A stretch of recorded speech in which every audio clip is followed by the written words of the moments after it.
Eu quero compartilhar com você uma palavra que Deus colocou no meu coração essa semana. E eu quero destacar um único versículo do livro de Esther, capítulo 4, versículo de número 14. Esther, capítulo 4, versículo de número 14. Você pode acompanhar comigo. Diz assim: porque se você ficar calada nessa hora, socorro e livramento surgirão de outra parte para os judeus, mas você e a família de seu pai morrerão. Quem sabe se não foi para um momento como este que você chegou à posição de rainha. Eu quero falar com vocês hoje sobre um tema: faça a sua parte, custe o que custar. Vamos ler juntos? Faça a sua parte. Você pode falar isso para alguém que está perto de você? Faça a sua parte, custe o que custar. O texto sagrado é tirado de um livro muito especial. O livro de Esther conta a história dessa mulher fantástica, fenomenológica, que tem uma história tão preciosa.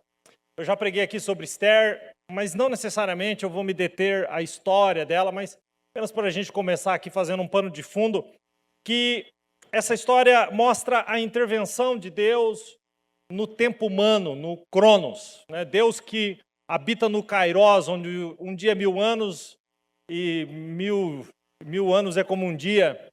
Deus que habita nesse lugar, ele entra no nosso tempo, né? No Cronos, e ele move-se para que o seu propósito cumpra-se na terra.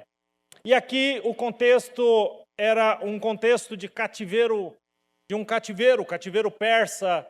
O povo de Deus estava cativo nesse lugar, e agora saiu um decreto. A gente podia contar detalhadamente a história, mas não quero focar nesses detalhes hoje, quero chamar a sua atenção para uma outra coisa. Mas saiu um decreto para que todo o povo de Deus fosse exterminado. E Esther chegou nesse lugar de rainha. Ela tem uma história linda, porque ela era apenas mais uma escrava entre os escravos. E, através de uma intervenção de Deus tão poderosa, ela se torna uma das rainhas do rei Assuero. E a forma como isso acontece é muito lindo, muito precioso. E eu provoco você a ler o livro de Esther que está na sua Bíblia. Porém, mesmo sendo esposa, mesmo sendo rainha, a lei da Pérsia era uma lei bem esquisita, bem estranha. A rainha, ela, mesmo sendo rainha, ela não era uma convivência familiar com o rei. Ela não tinha acesso ao rei. Ela só podia se apresentar ao rei quando fosse chamada.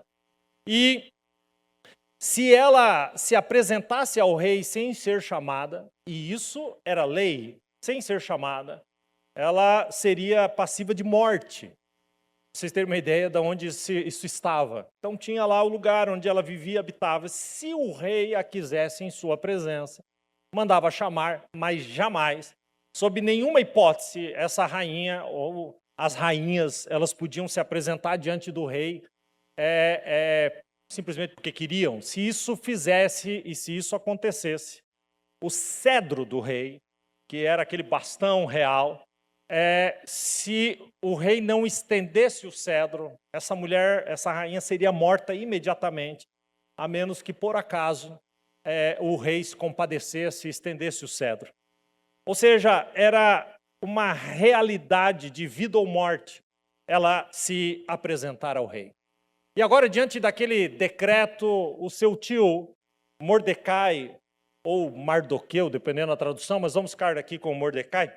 Mordecai, o seu tio, o tio de Esther, ele vai conversar com ela e instruir Esther, a sua sobrinha, para intervir, para que fizesse alguma coisa. Havia um decreto de extermínio. E eu gosto do Mordecai, porque como é importante que Deus use pessoas que estão no lugar certo, nas horas certas. sabe? E muitas vezes, é interessante isso, nós estamos em conflitos, estamos enfrentando problemas, e é nessas horas tão importantes que pessoas de Deus precisam fazer parte da nossa vida, com uma palavra de instrução, com um conselho que vem do Senhor.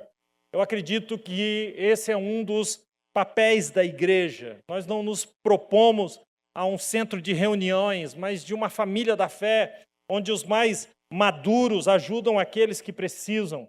Isso tem um nome, isso chama-se discipulado, ainda que essa palavra discipulado não esteja na Bíblia, mas o discipulado é esse processo pelo qual a gente transfere as realidades de Deus em nossa vida para aqueles que estão à nossa volta, os mais novos, os mais leigos, aqueles que estão chegando agora, um ajudando o outro até que cheguemos à estatura do Filho de Deus, à maturidade.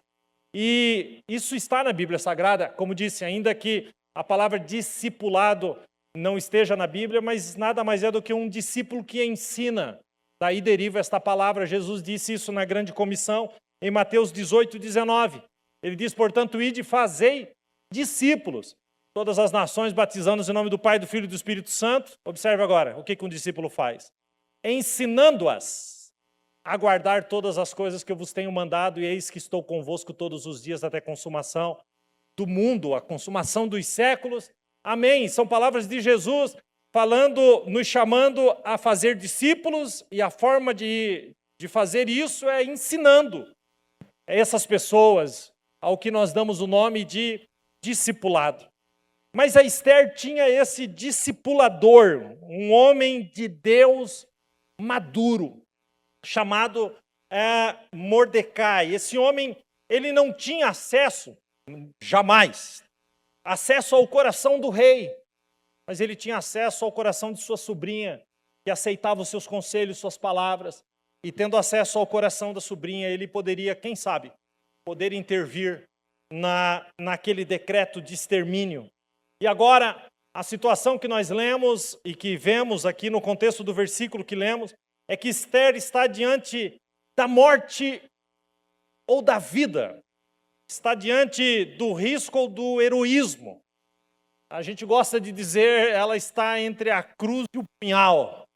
Ela está numa situação muito difícil, diante de uma situação em que a sua omissão poderia ser catastrófica. Ela poderia colocar tudo em jogo por uma causa maior. O seu coração estava em conflito. E é aqui que Mordecai, tremendamente usado por Deus, ele dá uma palavra para ela. E a palavra que ele deu a ela, nós lemos no começo, mas se fosse para resumir, resume esse versículo em uma única frase. É como se ele dissesse para ela, Esther, não se omita. Não se omita. A omissão é o oposto da fé.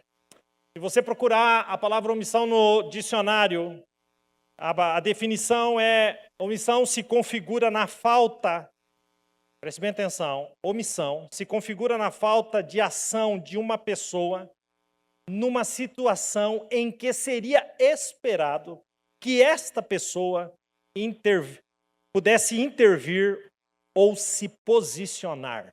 A omissão é alguém que espera, a situação espera que eu me posicione, mas eu prefiro não me posicionar. Isso é omissão. Sabe, omitir-se é esconder quando você precisa falar, quando você precisa aparecer.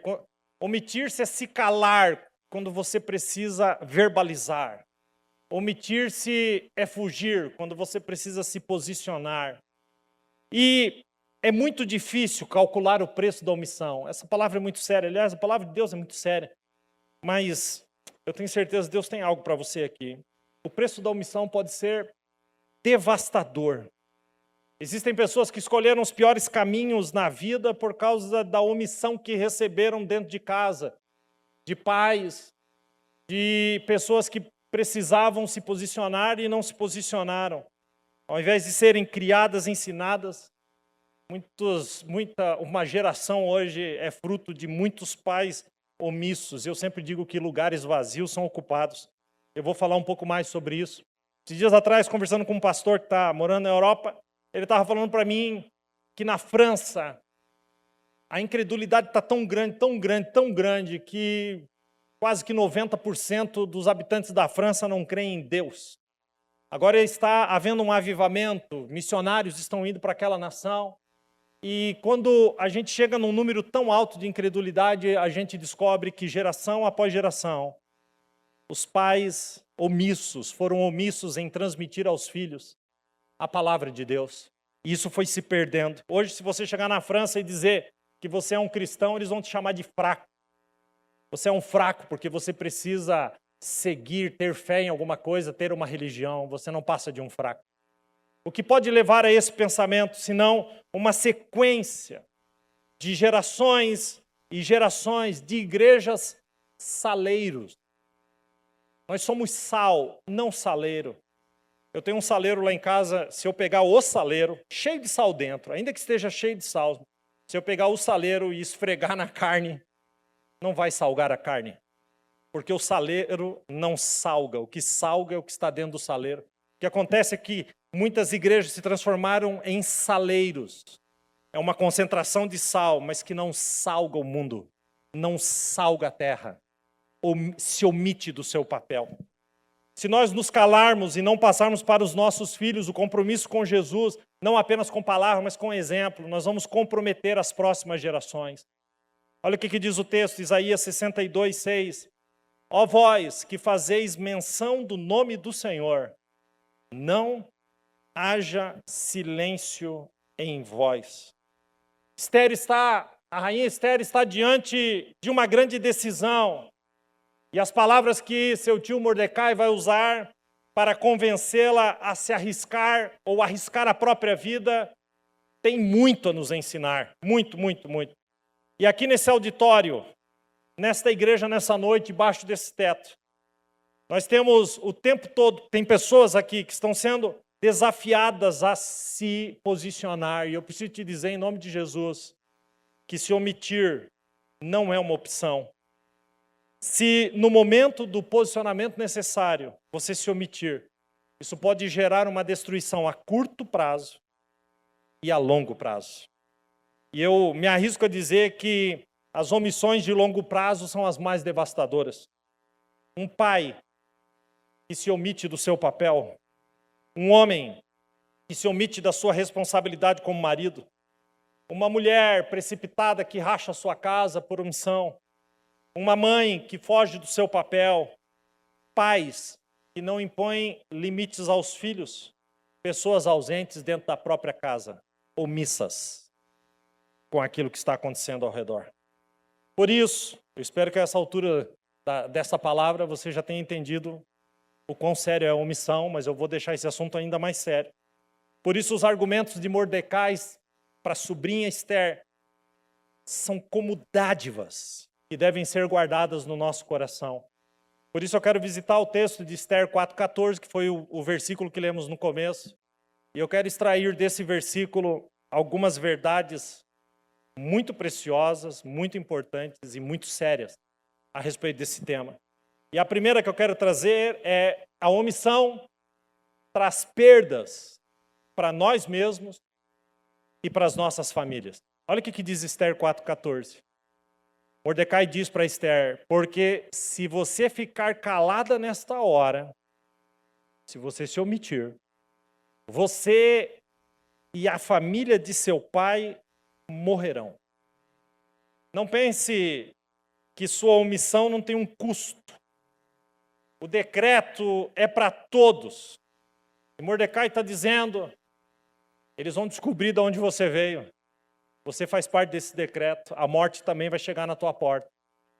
A casa de teu pai todos vão morrer. O povo vai morrer. Não é hora de se omitir. O resultado da sua omissão vai gerar inevitavelmente a morte. Eu preciso ser bem sério a dizer que a morte é a consequência da omissão.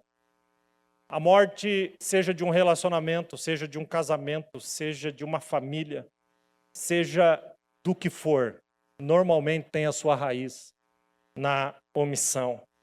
E se Mordecai falasse. É como se Mordecai falasse: existem momentos que calar-se não é opção. Esther não poderia pensar somente nela, mas em todos que estavam à sua volta. Todo mundo deveria ter esse pensamento, de ir além de nós mesmos. John Piper, ele escreve uma frase bem interessante, que ele diz assim: o pecado que toleramos hoje, preste bem atenção, o pecado que toleramos hoje se torna a herança espiritual que nossos filhos terão que combater amanhã.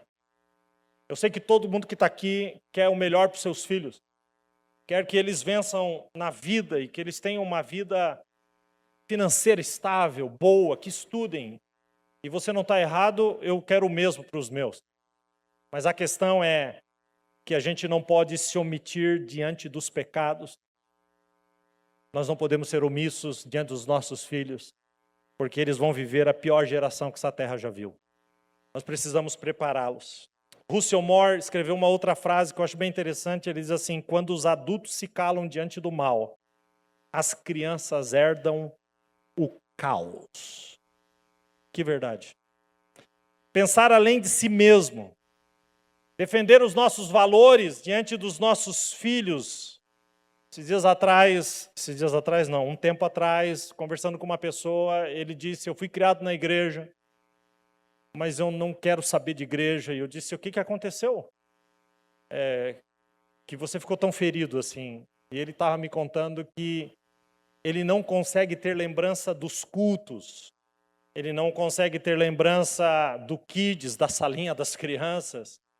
Ele só consegue ter lembrança de que todas as vezes que o culto acabava e ele entrava no carro, o seu pai e a sua mãe iam falando mal da igreja, dos irmãos e dos pastores até chegar em casa. E aquilo entrou tanto no coração dele que meio que apagou a memória da igreja, porque ele via aquilo como algo péssimo. Pais omissos. Sabe, não se omita e omita coloque para fora a sua opinião, omita a sua fé, não omita a sua fé, mas verbalize a sua fé para os seus filhos e para as pessoas que estão ao redor. Sabe que existem dois tipos de pecado e existe um que a gente quase não pensa. Tiago 4:17 fala sobre ele. Diz assim o texto: quem sabe que deve fazer o bem e não o faz, comete pecado. Nós achamos que pecado é só aquilo que fazemos de errado, mas pecado também é aquilo que deveríamos fazer de certo e não fazemos. Omissão. Omissão é um pecado. Não fazer o que deve ser feito também é pecado. A história muito triste de um sacerdote chamado Eli. E tinha uma promessa sobre a casa desse sacerdote que durante todas as gerações, ele teria alguém da família dele servindo diante de Deus. Mas quando essa promessa chega na mão desse sacerdote, ele tem os seus filhos, ele foi omisso com os seus filhos. Ele reteve a disciplina dos filhos. Ele, ao invés de transferir as verdades de Deus e a responsabilidade, ele preferiu se calar. E o que acontece é que ele perde a promessa. Olha o que Deus diz, 1 Samuel 3:12. Nessa ocasião executarei contra Eli tudo o que falei contra a sua família do começo ao fim. Escute agora. Pois eu lhe disse que julgaria sua família para sempre por causa do pecado dos seus filhos. Olha agora. Do qual ele tinha consciência. Seus filhos se fizeram desprezíveis e ele não os repreendeu. Foi omisso. A omissão desse sacerdote foi tão grande em relação aos seus filhos que ele não só destrói os próprios filhos com a sua própria omissão, como ele destrói todas as gerações que viriam dele na sequência. Olha o quão devastador é a omissão. Quem está entendendo isso, diga amém até aqui. Não se omita, leve isso a sério. A sua família depende do seu posicionamento diante de Deus. Segunda lição que eu quero tirar desse versículo. A omissão da margem. Isso aqui é muito sério. A omissão da margem para os outros ocuparem o nosso lugar. Porque se você ficar calada nesta hora, Esther, socorro e livramento surgirão de outra parte para os judeus. Cada um de nós é importante para o reino de Deus. Você é importante para o reino de Deus, para a sua casa, para o seu trabalho, para a sua célula, para os seus amigos. Mas escute uma coisa, ninguém é insubstituível. Escute outra coisa, os planos de Deus não vão parar por causa da sua omissão. Se você se omitir, Deus levanta outro no seu lugar. Quem está entendendo isso, diga amém. Deus tinha um plano com os filhos do sacerdote Eli. Havia ali uma promessa para aquela família. Sabe essa frase?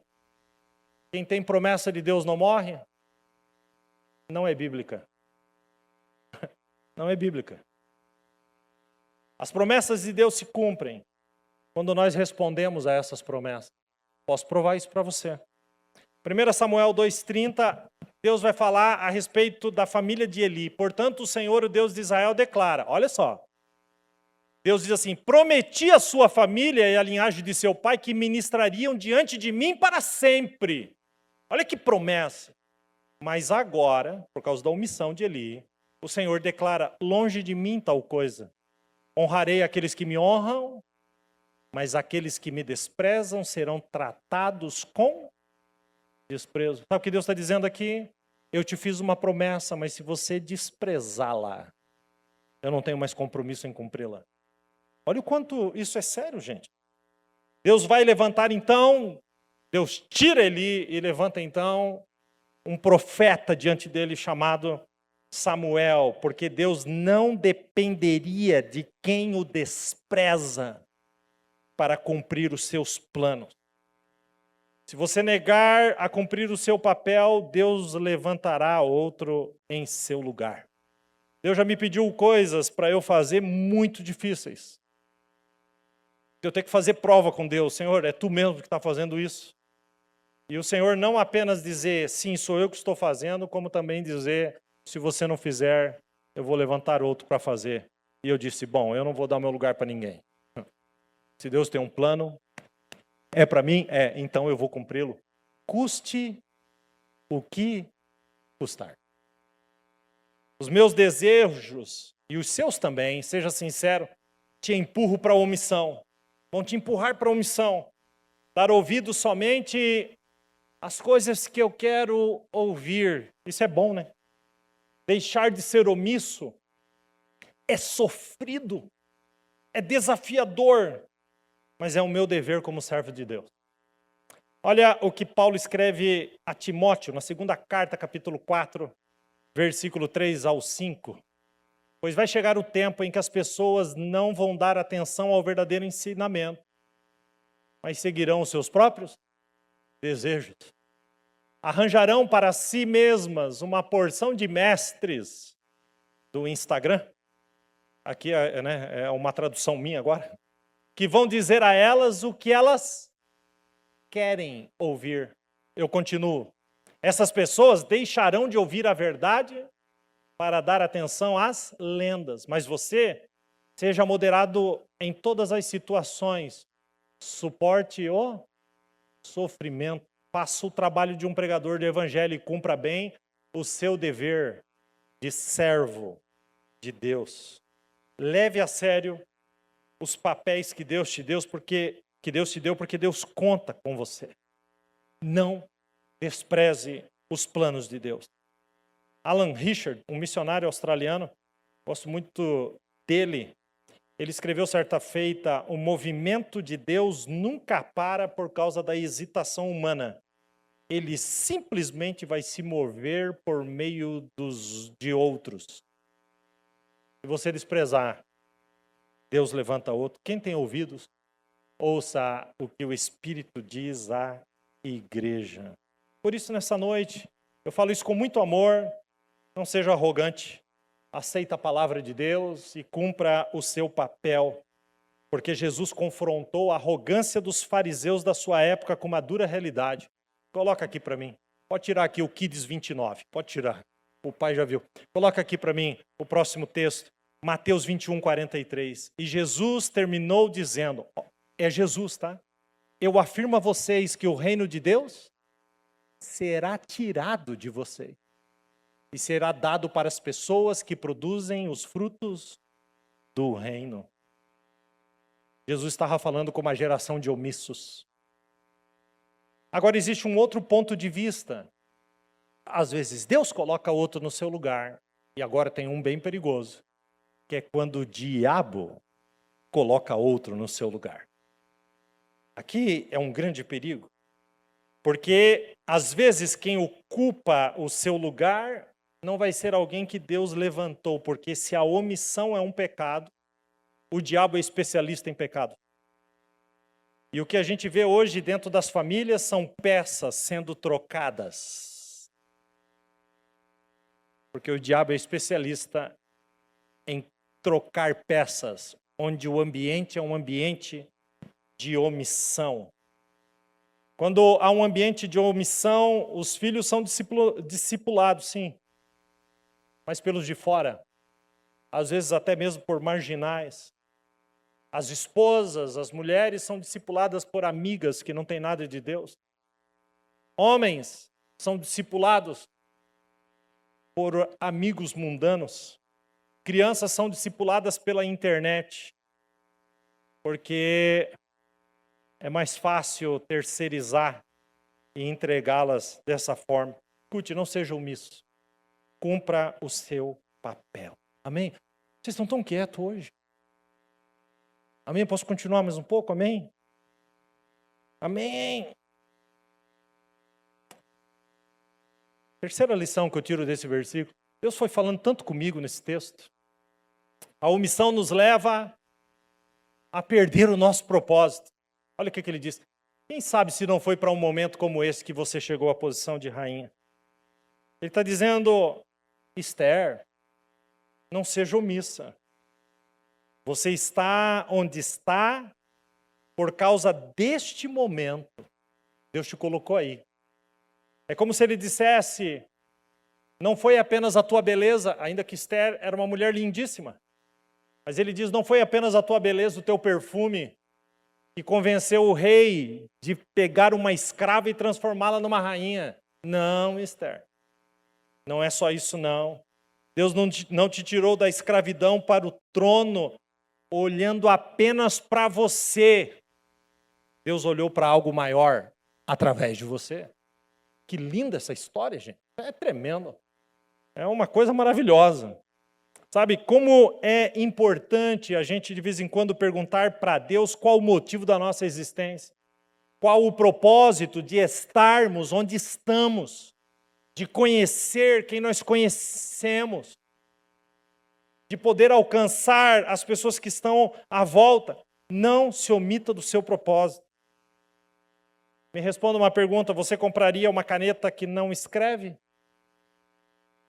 Você compraria um carro sem motor?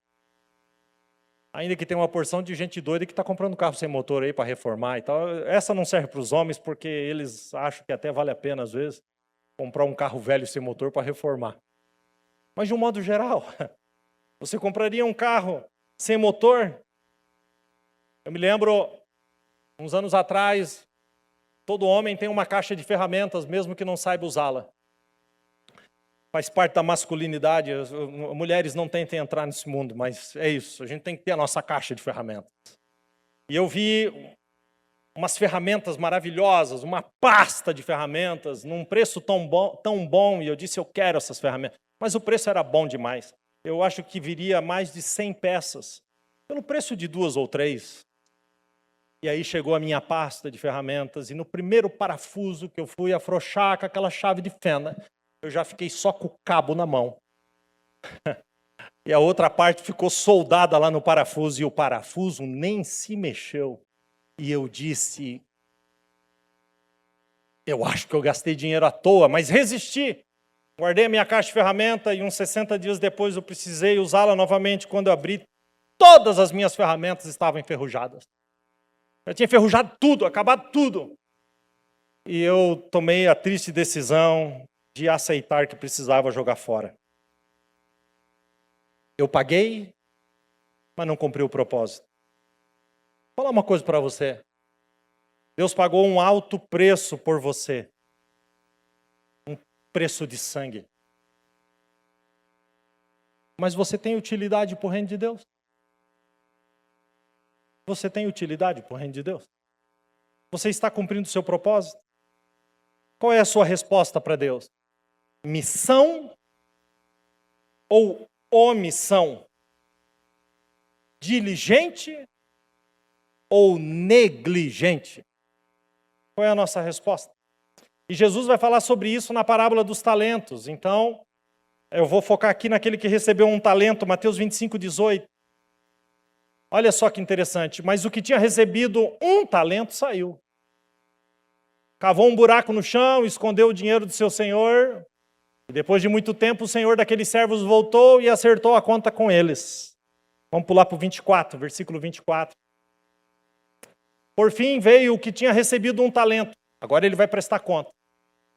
E ele vai dizer, eu sabia que o Senhor é um homem severo, que colhe onde não plantou e junta onde não semeou. Por isso o quê?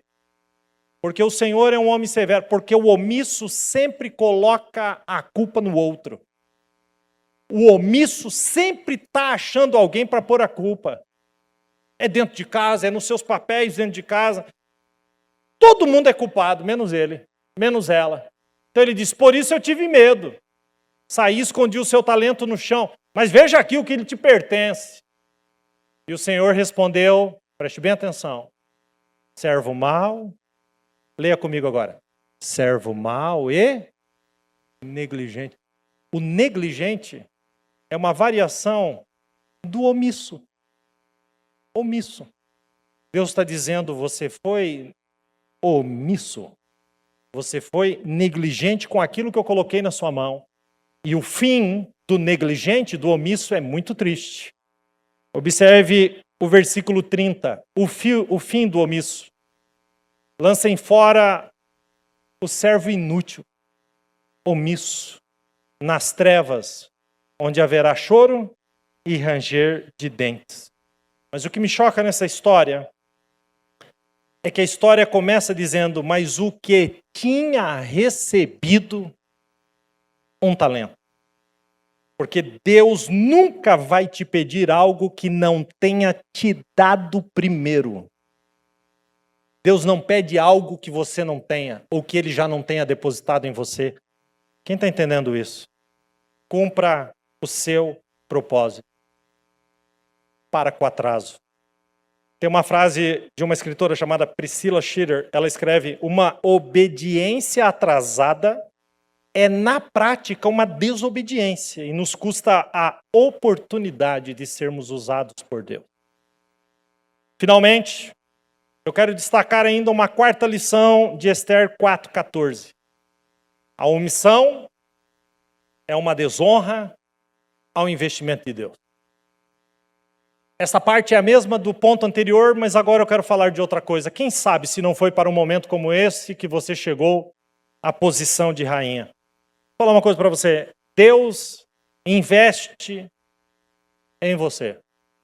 Esse culto aqui mesmo é um pequeno exemplo disso.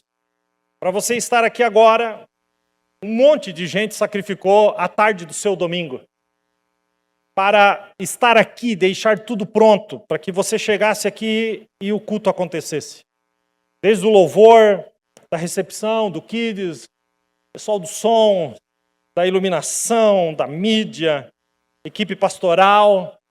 Esta mensagem não é algo que eu vim aqui e estou soltando. É algo que demanda tempo e muito cuidado e muita responsabilidade diante do Senhor para usar esse tempo.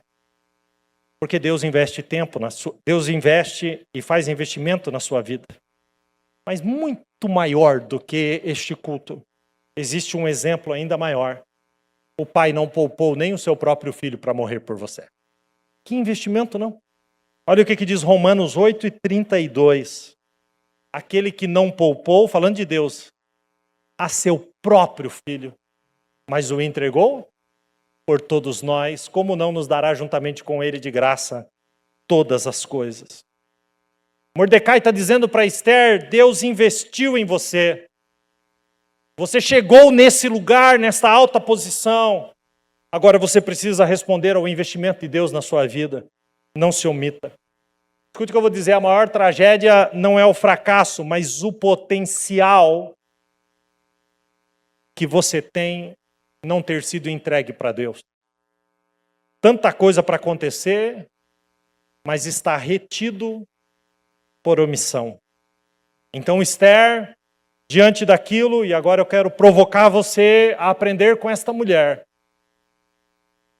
Diante da vida ou da morte, diante da omissão ou de fazer alguma coisa, a resposta de Esther é tremenda, Esther 4,16.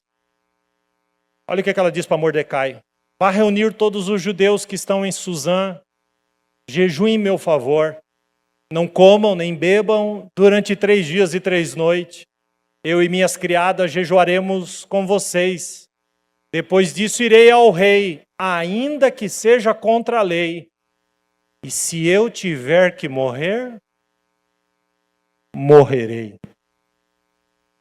Não serei omissa, custe o que custar. Mesmo que isso me custe a vida, eu não vou me omitir. 3 dias depois, ela pede que jejue em 3 dias. Vamos ver o que acontece. O dia provavelmente da sua morte. 3 dias depois, Esther vestiu seus trajes de rainha e colocou-se no pátio interno do palácio, em frente ao salão do rei. O rei estava no trono, o rei agora de frente com ela. Ele fica de frente para a entrada e lá está Esther, pronta para ser morta. Mas a Bíblia diz que quando viu a rainha Esther ali no pátio, teve misericórdia dela e estendeu-lhe o cetro de ouro que tinha na mão. Então Esther se aproximou e tocou a ponta do cetro e o rei lhe perguntou: que há, rainha Esther? Qual o seu pedido? Mesmo que seja a metade do meu reino, lhe será dado. Você pode até aplaudir, porque olha...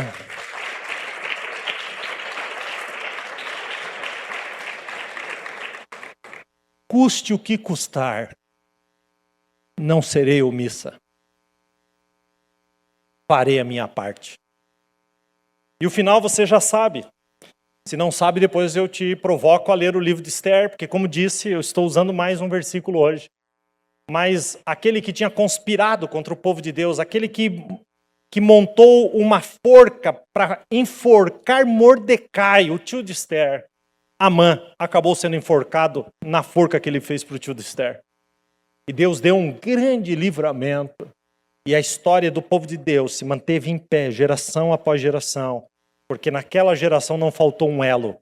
Porque naquela geração não tinha uma mulher omissa, mas disposta a cumprir o seu papel. Custe o que custar. Que você seja essa pessoa na sua família. Que você seja essa mãe para os seus filhos. Que você seja esse marido para a sua esposa. Existe uma porção de papéis que a gente puxa para nós que não são nossos. Escute, Deus vai perguntar e Deus vai te cobrar. Haverá a prestação de conta, assim como na parábola dos talentos. E o Senhor vai te perguntar a respeito daquilo que Ele colocou na sua mão. E aqui tem uma grande questão. Deus não vai te perguntar a respeito de uma escritura ou de um documento de carro, ou seja lá o que for. Todas essas coisas são boas, mas essas coisas apenas acompanham aqueles que amam ao Senhor e o Senhor dá essas dádivas. Mas quando você coloca isso como teu foco, então você omite aquilo que precisa ser feito nos papéis que realmente Deus te deu. Quem está entendendo isso? Sabe, há um encargo sobre nós. 1 Coríntios 4, 1 e 2, Paulo escreve, portanto, que todos nos considerem como servos de Cristo. Observe a palavra agora. E encarregados dos mistérios de Deus. E o que se quer desses encarregados é que sejam fiéis. Você sabe por quê? Porque os papéis que Deus nos dá têm peso. E por serem pesados, a gente tem que entender que existe propósito. Jesus disse, cada um tome a sua cruz. Há um peso, há um encargo nisso. Por isso o texto repete 2 vezes, encarregados. Deus requer destes encarregados. E o texto termina dizendo, e que sejam fiéis. Ele está dizendo, não se omita, seja fiel ao papel que Deus te deu. Homem, se Deus te levantou como pai, seja fiel nesse papel. Se Deus te levantou como marido, seja fiel nesse papel. Porque sobre esses papéis é que nós seremos perguntados. E eu oro todos os dias, para que o dia que eu chegar diante do Senhor, eu receba não a palavra que o omisso recebeu, mas a palavra de alguém que valorizou aquilo que Deus colocou na minha mão. E vocês lembram qual foi a palavra que Jesus deu a este? Mateus 25:20. O que tinha recebido 5 talentos trouxe outros 5 e disse, o Senhor me confiou 5 talentos. Veja, eu ganhei mais 5. O Senhor respondeu, muito bem, servo bom e fiel. Você foi fiel no pouco, eu o porei sobre muito. Venha e participe da alegria do seu Senhor. Eu quero ouvir isso. Eu quero ouvir isso. Sabe, eu quero orar com você, eu quero que você fique de pé.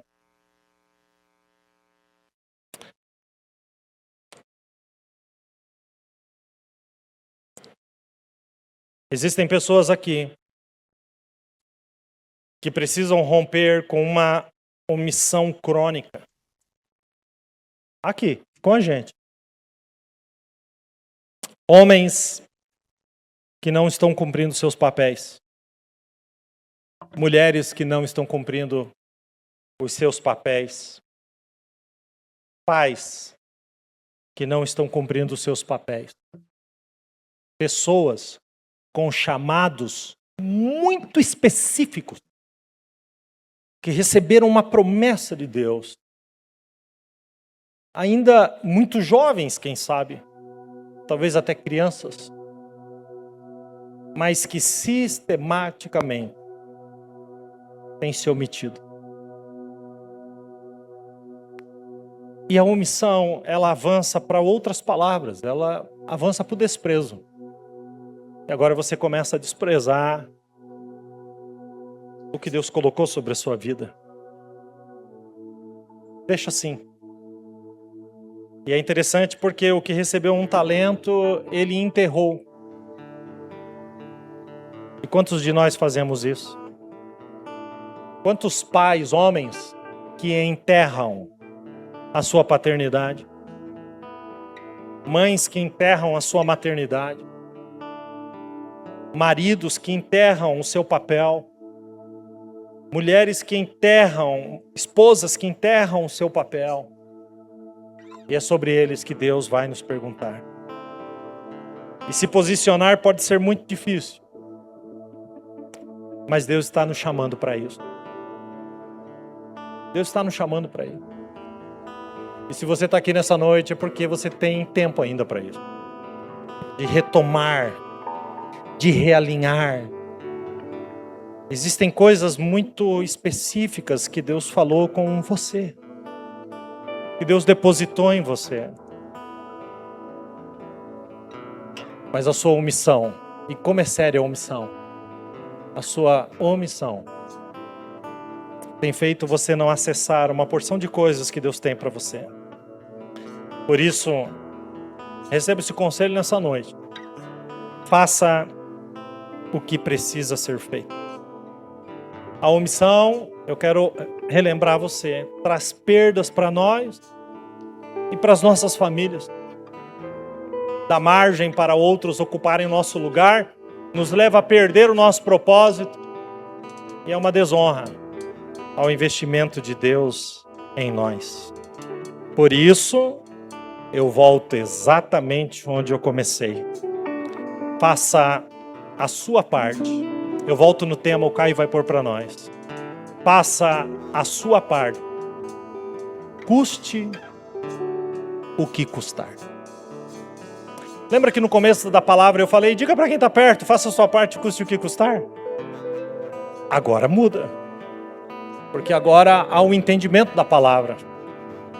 Você pode falar para alguém de novo, faça a sua parte, custe o que custar. Eu quero orar com vocês. Quantos estão entendendo que essa palavra é uma palavra vinda diretamente de Deus para a sua vida? Existem coisas que Deus quer fazer na sua casa. E antes de orar, vamos cantar um pedacinho dessa canção.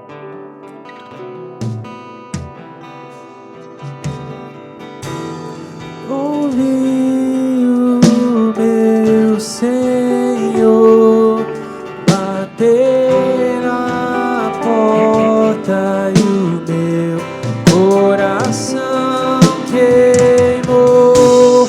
Ouvi o meu Senhor bater na porta e o meu coração. Vamos aumentar o volume da nossa voz.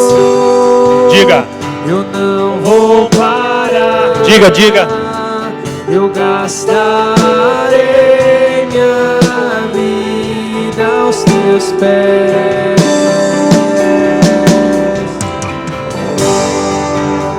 Eu não vou parar.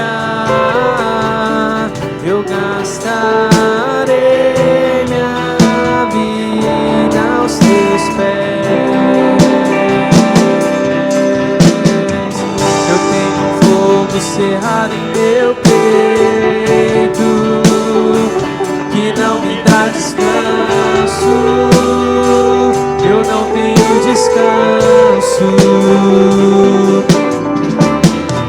Eu tenho um fogo cerrado em meu peito que não me dá descanso.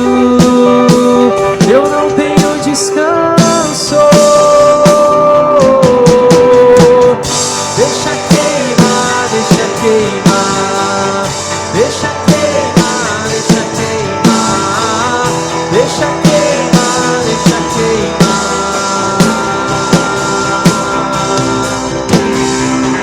Deixa queimar, deixa queimar.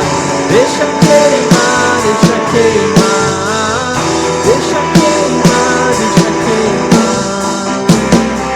Eu gostaria que você fechasse, se você puder colocar a mão no seu coração, só você e Deus, fechasse teus olhos. E eu gostaria, o Espírito Santo vai trazer agora, o Espírito Santo vai te fazer lembrar. Quais são os papéis que Deus te deu? Tem uma porção de coisas que você puxou para você, mas quais são os papéis que Ele te deu? Ele te deu uma casa, Ele te deu uma família. Ele te deu o papel de esposo, de marido, de esposa, de pai, de mãe, de filho, de filha. Ele colocou um pavio que queima dentro de você. Ele te deu um chamado. Esses são os papéis que Ele colocou. E agora eu quero que você peça ao Espírito Santo para que passe na sua mente. Como você tem respondido? Como tem sido a tua paternidade, a tua maternidade? Como tem sido você como marido, como esposa, como filho, filha? Como homem, como uma mulher de Deus?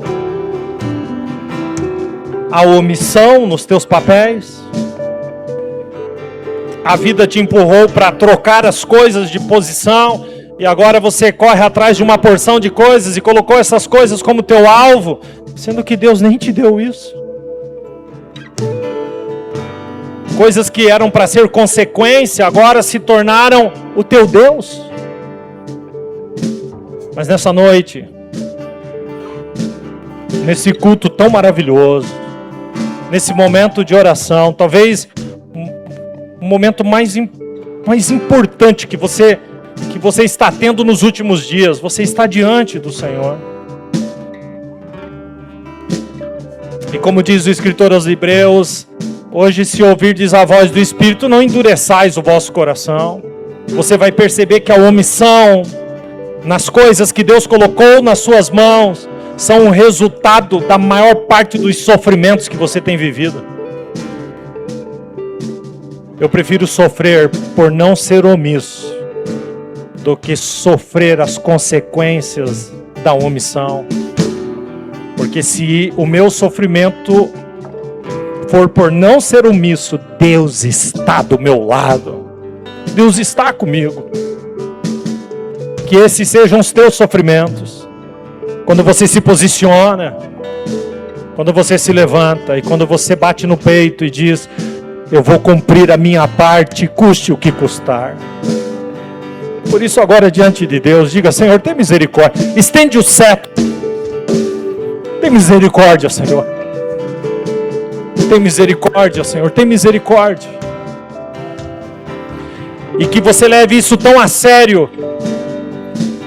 E que você seja capaz de dizer: se for para morrer, que eu morra. Mas o que Deus me chamou para fazer, o papel que Deus me deu para cumprir, eu cumprirei. Eu cumprirei. Senhor, nessa noite tão maravilhosa, há uma presença tão grande nessa casa, nesse lugar, nessa noite. Como Tu nos reúne aqui, Senhor, em torno da Tua palavra. Essa palavra que é viva, eficaz, que é uma espada mais penetrante do que uma espada de 2 gumes. Porque ela é capaz de penetrar até a divisão da alma e do espírito, das juntas e medulas. Ela é apta para discernir a intenção do nosso coração.